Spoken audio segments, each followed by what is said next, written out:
मैंने एक PIL file किया है कि देश में 14 साल तक के सभी बच्चों के लिए समान शिक्षा लागू किया जाए, कॉमन करिकुलम लागू किया जाए, कॉमन सिलेबस लागू किया जाए।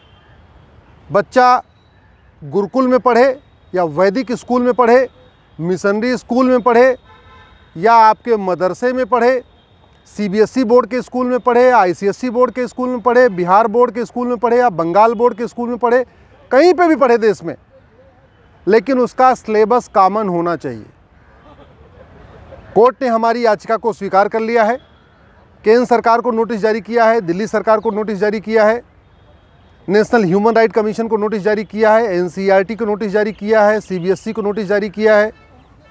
ICSE बोर्ड को नोटिस जारी किया है और 4 हफ्ते के अंदर जवाब मांगा है। 16 अगस्त को इसके ऊपर फिर सुनवाई होगी। हमने अपनी याचिका में यही कहा है कि जब शिक्षा का अधिकार एक फंडामेंटल राइट है,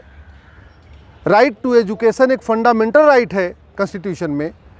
तो ये वैरी क्यों कर रहा है, ये अलग अलग क्यों हो रहा है?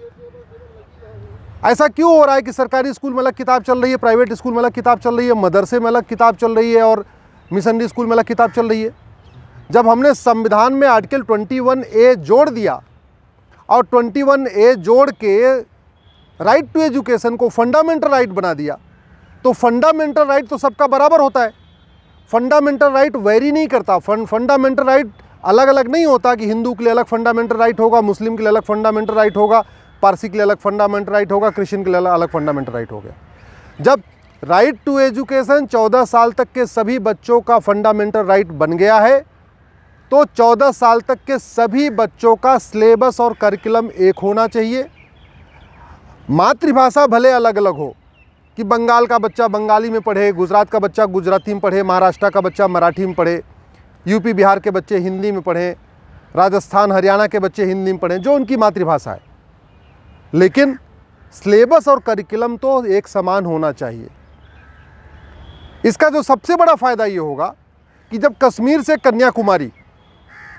और द्वारका से गुवाहाटी तक सबका एक समान सिलेबस होगा, तो जातिवाद कम होगा, भाषावाद खत्म होगा, अलगाववाद खत्म होगा, कट्टरवाद खत्म होगा। जो नफरती स्कूल चल रहे हैं भारत में, जिसमें दूसरे धर्मों के प्रति नफरत सिखाई जाती है, जिसमें यह सिखाया जाता है कि मेरा जो गॉड है वही अच्छा है, बाकी सारे गॉड नकली हैं, फेक हैं। जब सिलेबस सबका एक हो जाएगा, करिकुलम एक हो जाएगा, तो स्वाभाविक सी बात है जिहाद भी कम होगा, मजहबी उन्माद भी कम होगा, कट्टरवाद भी कम होगा, आपसी भाईचारा बढ़ेगा। जो संविधान कहता है ना, देश की एकता अखंडता मजबूत होनी चाहिए, एकता अखंडता मजबूत करने के लिए जो सबसे बेसिक रिक्वायरमेंट ये है कि देश में सबका एक समान सिलेबस हो और सभी बच्चों को एकता अखंडता सिखाई जाए, सभी बच्चों को भाईचारा सिखाया जाए, सभी बच्चों को धर्म की जय हो अधर्म का नाश हो सिखाया जाए, सभी बच्चों को अष्टांग योग सिखाया जाए, देश के सभी बच्चों को वेद विज्ञान सिखाया जाए, सभी बच्चों को योगा सिखाया जाए। तब जाके देश की एकता अखंडता मजबूत होगी, तब आपस में भाईचारा बढ़ेगा और सबसे बड़ी बात ये, तब सबको समान अवसर भी मिलेगा। जब आर्टिकल 16 कहता है सबको समान अवसर मिलना चाहिए, तो आज की डेट में सबको समान अवसर नहीं मिल रहा है। मंत्री के बच्चे की किताब अलग है, संतरी के बच्चे की किताब अलग है, क्लर्क के बच्चे की अलग किताब है, कमिश्नर के बच्चे की अलग किताब है, गरीब के बच्चे की अलग किताब है, अमीर के बच्चे की अलग किताब है, हिंदू के बच्चे की अलग किताब है, मुस्लिम के बच्चे की अलग किताब है, कॉन्वेंट स्कूल की अलग किताब है, केरल की अलग किताब है, कश्मीर की अलग किताब है, तो सबको समान अवसर कैसे मिलेगा? मैं आशा करता हूँ केंद्र सरकार जब अपना जवाब दाखिल करेगी, इस चीज़ का ध्यान रखेगी। वैसे भी सुप्रीम कोर्ट का एक जजमेंट है, बहुत पुराना जजमेंट है, उसमें सुप्रीम कोर्ट ने कहा था कि देश में समान शिक्षा लागू होनी चाहिए। पढ़ने पढ़ाने का माध्यम भले अलग अलग हो, लेकिन करिकुलम, सिलेबस, पाठ्यक्रम एक होना चाहिए। दुर्भाग्यवश सुप्रीम कोर्ट के उस जजमेंट को हमने लागू नहीं किया, लेकिन अब आशा करता हूं कि दिल्ली सरकार भी मेरी याचिका का समर्थन करेगी, केंद्र सरकार भी याचिका का समर्थन करेगी और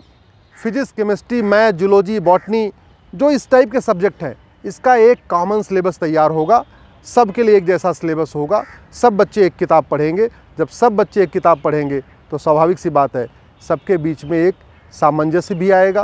प्रेम भी बढ़ेगा, भाईचारा भी बढ़ेगा, देश की एकता अखंडता भी मजबूत होगी और जो ये कट्टरपंथी ताकतें हैं, जो जिहादी ताकतें हैं, जो मजहबी उन्माद फैलाने वाली ताकतें हैं, मुझे लगता है इसका मुकाबला करना ज़्यादा आसान हो जाएगा।